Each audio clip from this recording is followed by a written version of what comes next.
Good morning, everybody, and many thanks for joining us this morning, and welcome to Camwood's crash course for your applications and Windows Virtual Desktop.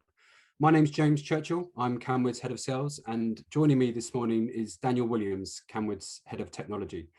And over the next 45 minutes or so, we'll spend the time discussing all things Windows Virtual Desktop and all things applications. And as we look here at the agenda, what that means, we'll start at the beginning as a quick refresher for those who need it, as to what Windows Virtual Desktop is, WVD. And then we'll look at the challenges and considerations organizations face ahead of a migration to WVD. We'll then look at the typical transition paths that organizations take, and we very much see two, depending on an organization's existing VDI environment. And then importantly, we'll then focus on the applications. And in Camwood's experience, all too often we find that organizations haven't given the needed consideration about their application strategy in line with the migration to WVD. And it's of utmost importance that this is considered day one in that planning. So we'll look through some strategies for your applications as part of a transition to WVD and alongside it. And again, we see two approaches here. You've got the traditional approach that Dan will go into and give examples of. And then you have the more modern approach, what with Microsoft's recently released App Attach feature for MSIX. We'll then talk about one of our customers who's recently been on this journey with us, and we'll talk through the requirements they had, the challenges they faced, and now what their future state environment looks like.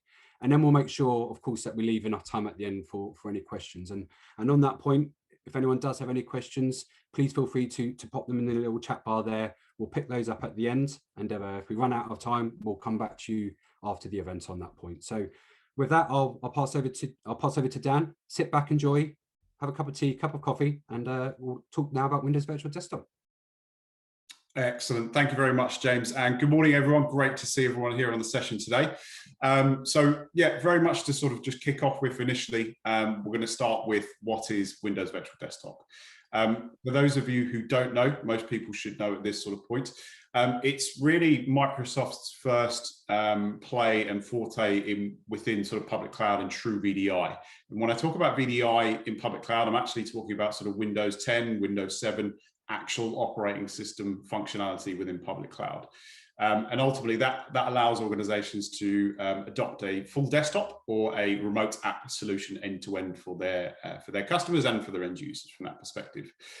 And because we're talking about public cloud and because we're talking about WVD, it ultimately aligns itself to a much better TCO model from an operational perspective moving forwards. When you look at alternative VDI solutions that are already in the market, like VMware and Citrix, they've got quite an expensive cost model associated to them. So when I talk about cost model, I talk about hardware, I talk about software, I talk about sort of the complexities that comes with traditional sort of on-premises infrastructure.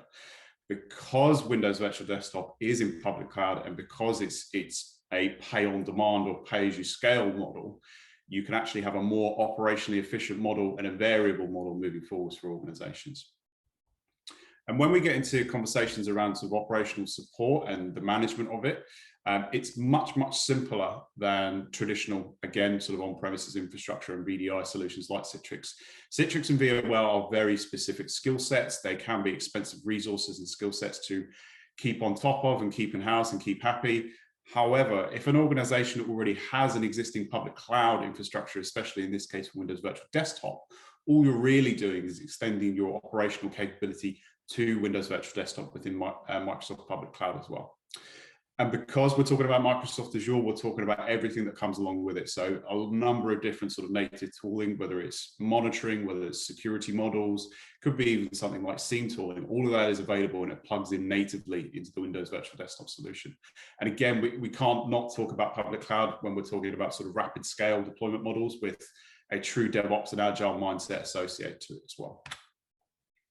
And I thought it would be a really good opportunity to initially discuss the alternative models that are available out there in the marketplace at the moment. And I picked on Citrix and VMware a little bit from this respect because they're probably the most common. So when you talk about Citrix and VMware and you try and compare it against Windows Virtual Desktop, you're not really comparing apples for apples in this particular use case. When you talk about Citrix and VMware, you talk about the level of complexity that's associated to it. And that can be anything from the data centering to power to cooling to hardware and the different multiple levels of feature sets that's available in each. Now, if you compare that to something like Windows Virtual Desktop, it's actually quite a simplistic management plane, simplistic tool set to adopt, pick up and support. And traditionally speaking, most of your operations teams that are already utilizing public cloud can pick up that methodology and sort of move through it as well. And one rather case of sort of complexity, we can talk about licensing, because if anyone knows Citrix and VMware, that you know there's a number of different SKUs that you can utilize depending on your particular use case. Again, it can be a bit of a nightmare when you're getting into this sort of this particular arena, and the cost model doesn't sort of really stack up from this point of view. So when you talk about licensing, you also need to take into account all the hardware and all the software support that's built into that particular solution. But on top of that, you need to pay for the different level of SKUs that needs to be made available to you to enable the feature set. And then you need to bolt on something like RDS cows as well. So from a cost model, certainly from a licensing perspective, it's actually quite significant. So we took a comparison of Citrix for 150 users, and we compared that what the cost model will be for WVD. And we actually saw roughly around a 60% reduction in operations cost on a year-by-year basis if they took that 50-seat user organization and they moved it from Citrix into WVD, simply because of the operational scalability and the simplicity of the licensing. So when you talk about WVD and you talk about the licensing enabled for it, all you really need to do is make sure that you're enabled for Microsoft 365, which most organizations are from an end-to-end perspective, because they will be utilizing it in some shape or form or fashion. And sort of the final bits I wanted to touch on when we're talking about comparison is the accessibility to organizations, regardless of whether you're a 5-seat organization or a 5,000-seat organization. Citrix and VMware really play nicely into that true enterprise space, and rightly so, because there's a number of feature and functionality sets that come along with it. However, WVD has the same level of functionality, but because it's a public cloud infrastructure, because it's scale on demand, scale up and down on demand, you can actually pick it up regardless of the size of the organization. So the accessibility is changed the game in this particular instance. And then when you get into things like application delivery models and CI/CD integration, again, it sort of just takes it up another notch in terms of availability and functionality and benefits across the board. So when you look at Citrix and VMware, you're talking about sort of traditional application formats, AppV, MSIs, Apex in some particular cases as well. When you're talking about WVD, you can take all of those with you, but at the same time, you can then start to leverage things like MSIX and App Attach that James sort of briefly mentioned before. And then as well as that, because it's natively integrated into the Azure platform, you can then start leveraging things like Azure DevOps to streamline the end-to-end process and actually have a true DevOps practice and approach and a mindset when you're moving into VDI from this point of view. So I thought this was probably a really good opportunity to just give you a high-level overview of what a typical architecture model looks like from the WVD perspective. This is probably one of the most common ones that most organizations utilize and visualize when they're talking about Windows Virtual Desktop. And I'm not going to pick through everything here. I'm just going to pull out some really interesting parts and pieces that Microsoft have made available as part of the feature and solution set. So when we're talking about Active Directory, regardless of whether or not you're using on-premises Active Directory or Azure Active Directory, WVD can integrate into it very, very seamlessly. So if you need an isolated environment that has its own Active Directory, that's absolutely fine. If you need to integrate it to your on-premises environment, that's absolutely fine. And then at the same time, if you want to bolt in the integration for Azure Active Directory as well, that's all supported and available for you as well. And I just wanted to pull out the second box at the top there, Windows Virtual Desktop Control Plane. Now, if you're familiar with remote desktop services, traditional remote desktop services, you're going to be familiar with workloads such as web access, gateway, broker, diagnostics, etc. Now, in the traditional world, these are separate workloads. You need to support them. You need to make sure you've got high availability. You need to make sure you've got disaster recovery to ensure the uptime of the service. Now, Microsoft has done a really, really good job at performing this at a platform layer instead. So from an organizational perspective, you don't need to support that control plane anymore. Microsoft will make it available to you as a service. And then as you get a little bit further deeper into the architecture, you can see the desktop subnets, which are ultimately the host pools. And on the right-hand side, you've got data storage, profile, location storage, and anything associated that your users need to integrate with. And that's support for Azure files or Azure NetApp files as well.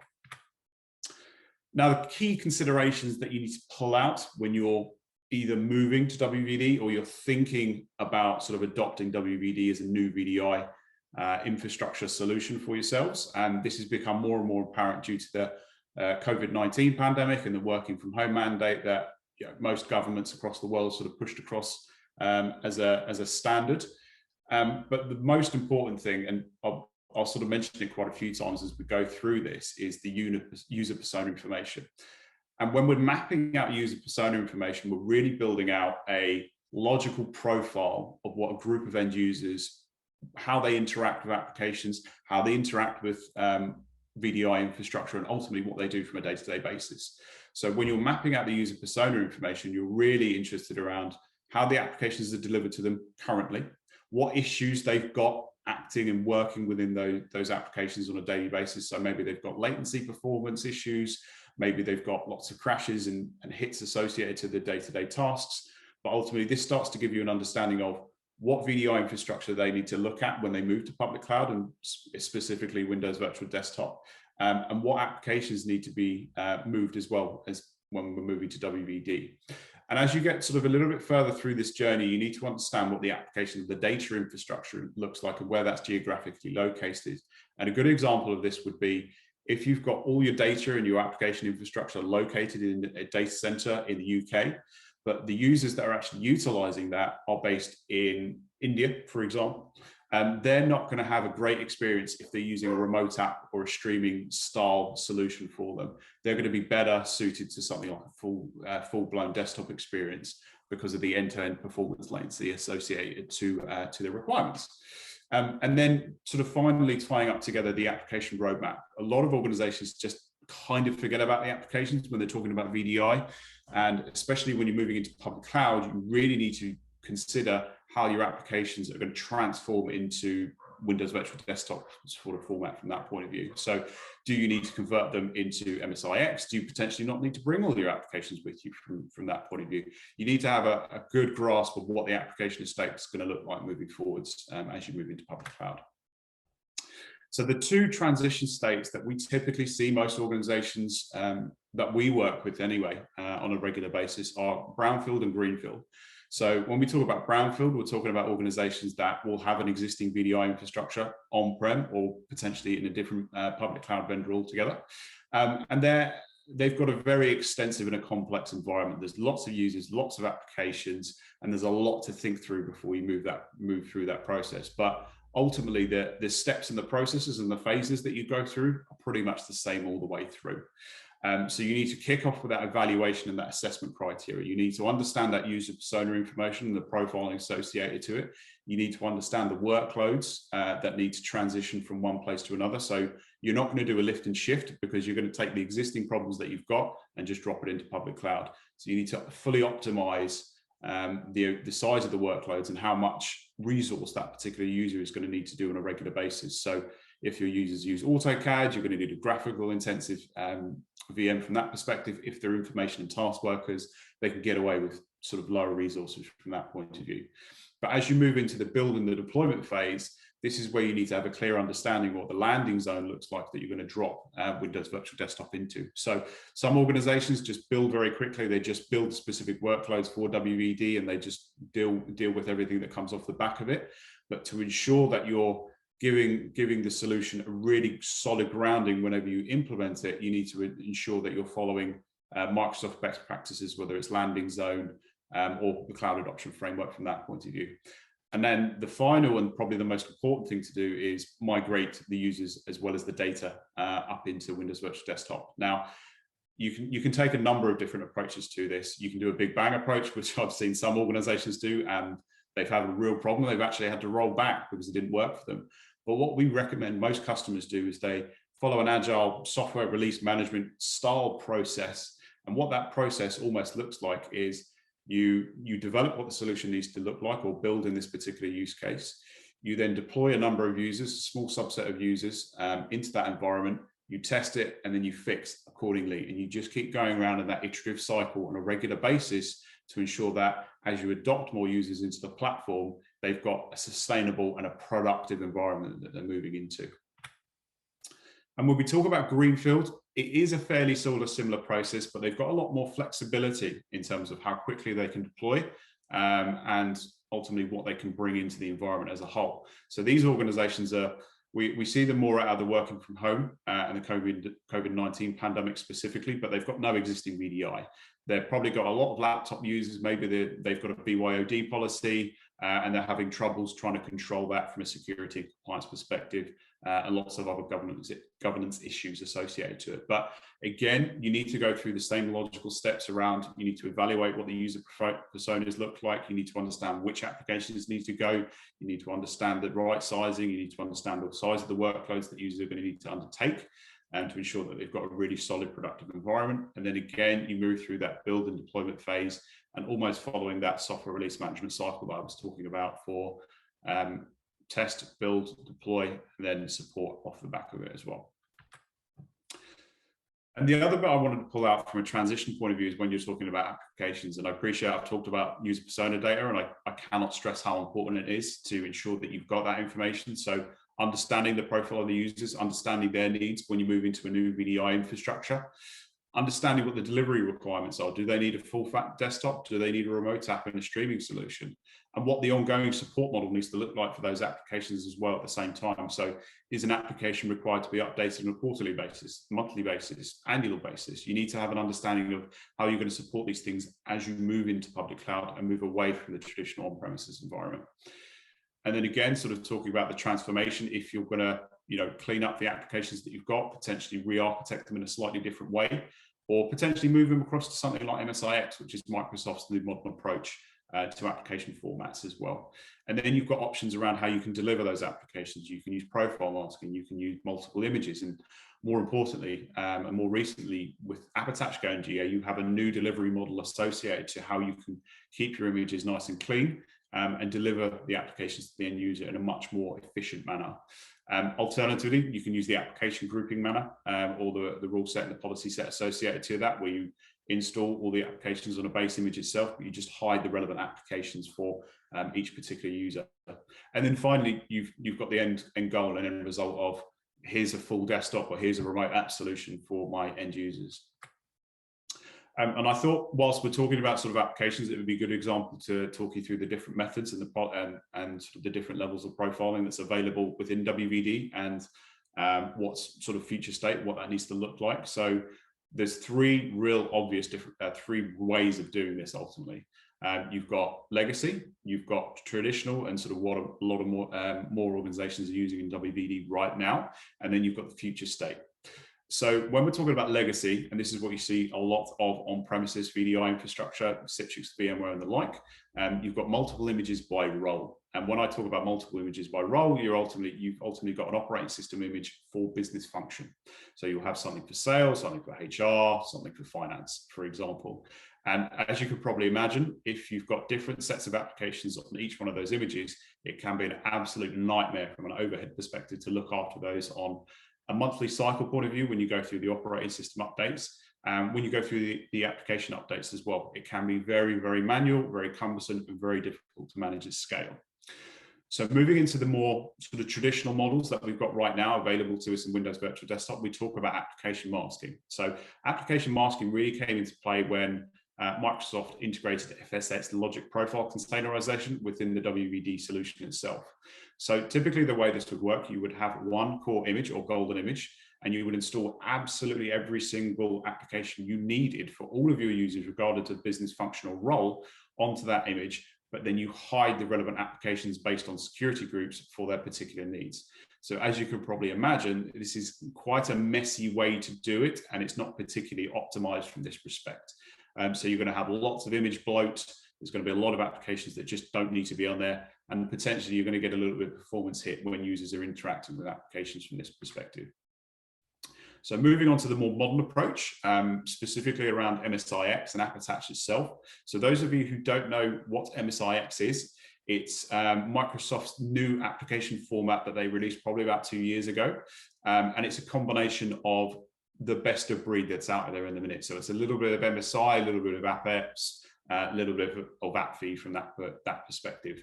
And it utilizes containerization and similar technology to AppV. So if you want to understand AppV, you'll probably understand MSIX from this perspective. So instead of physically installing applications on a device, what you're actually doing is streaming it, utilizing something like AppAttach as a delivery model.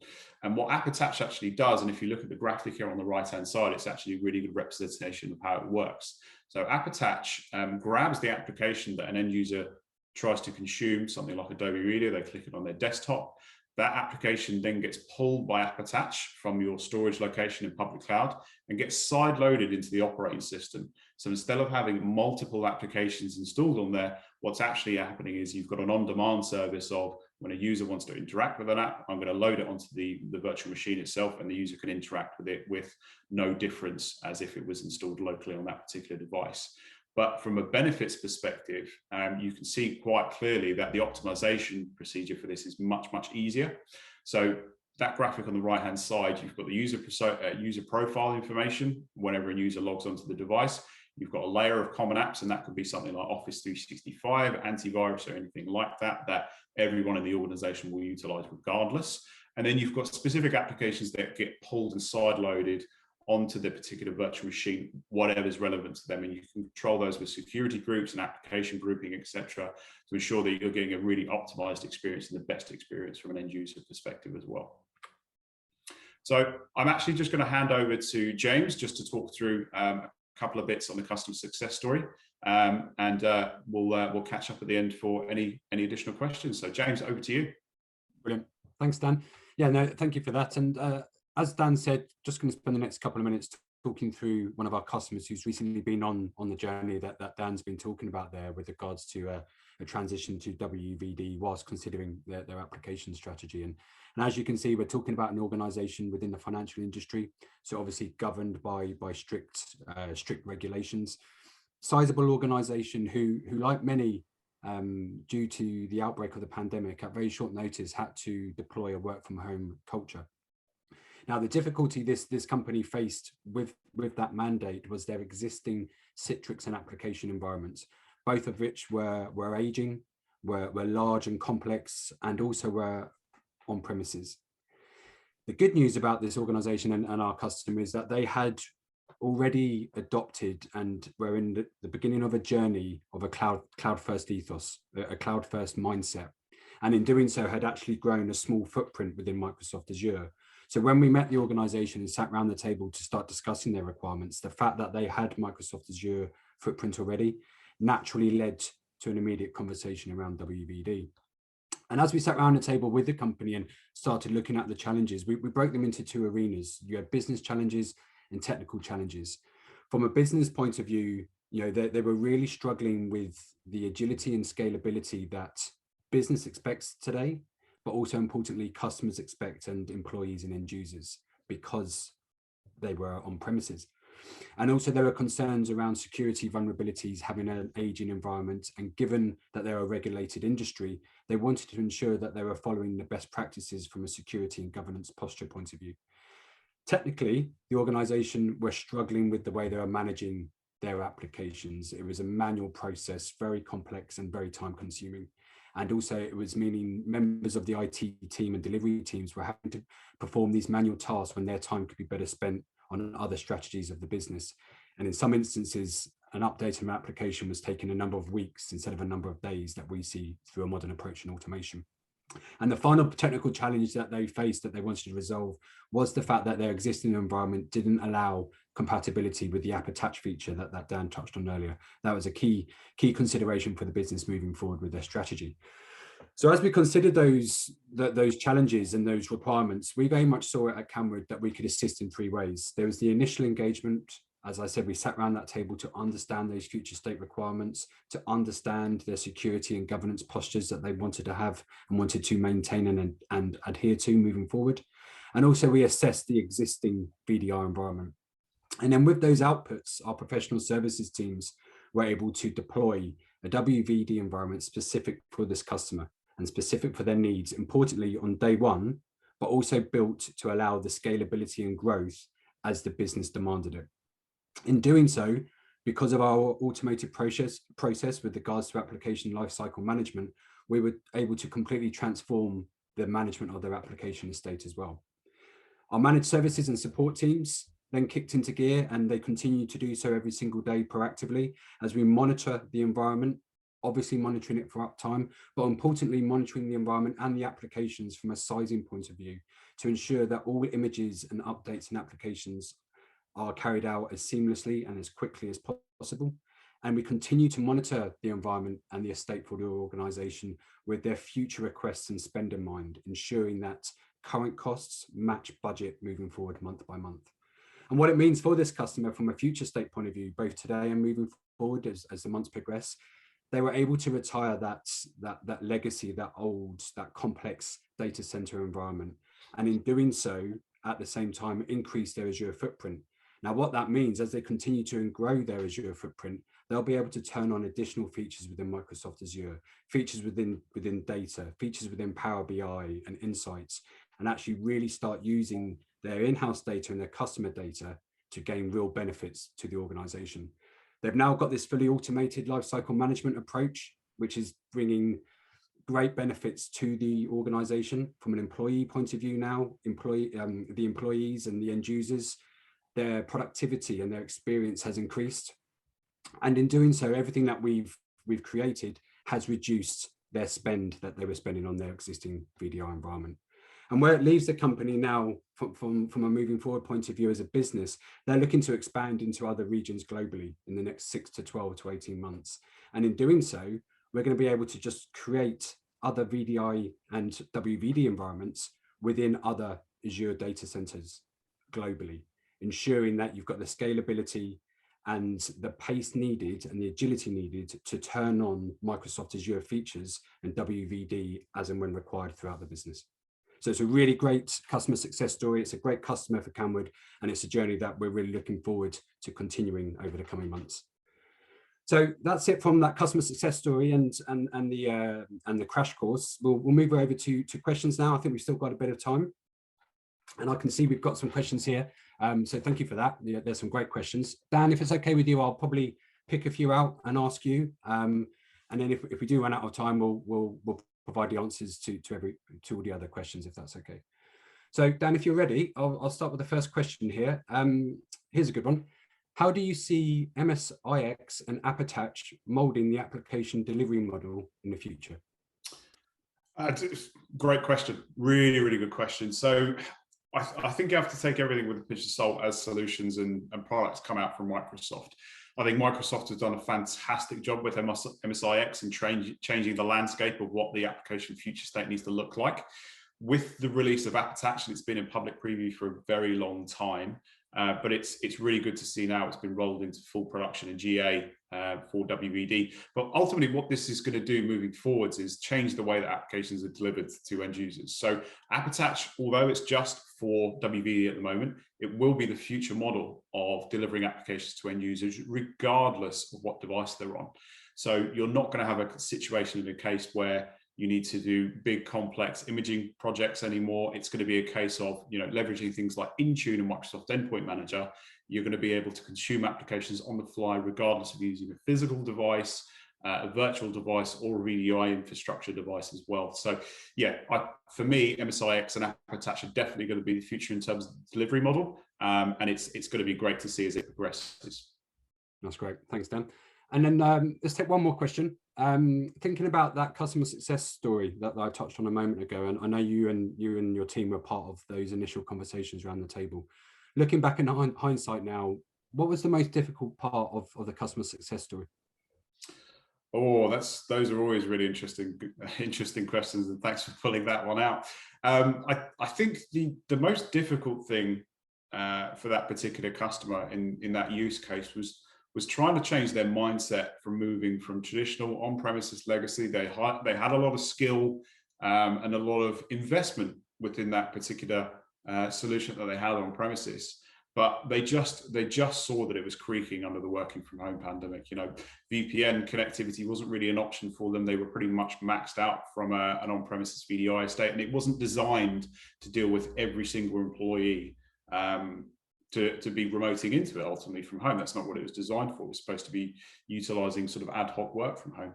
So it was really sort of taking them on a journey of, okay, if you keep going at this sort of rate and you keep sort of bolting on more and more onto the existing solution, you're eventually going to run out of road. And it was really just going through that transition, showing them the journey, options, and evangelizing what the art of the possible was, to say, okay, well, you can keep this running siloed for the time being on premises just to service customers, but you should be really moving your high velocity teams into WVD, because it's going to give them more scalability, it's going to give you more operational efficiency, and it's going to make you more agile as an organization across the board. So you're not going to have to go through lengthy sort of procurement cycles to buy more hardware to bolt onto that existing VDI solution that you've got on premises. You can spin up and spin down as much infrastructure as you want within public cloud and only pay for what you need. So I suppose it was really working with them to show them the benefits of public cloud to go as we were going through it, because they were quite traditional and a legacy mindset organization. No, that's great. That makes perfect sense. Thank you, Dan. Right, I think looking at the time, that's probably a great place to end it. I can see we did have a couple more questions, so we will respond to those privately after this event. And remember, for everyone who attended today, many thanks for doing so. Dan will reach out to you in the coming days to arrange that one-to-one consultation. That was part of the invitation. So look out for that email, and hopefully we'll get to speak to you again moving forward. So with that, many thanks for joining. Look out for the next Camwood crash course that will be coming up in the next few weeks or so, and hope you have a great day. Thank you.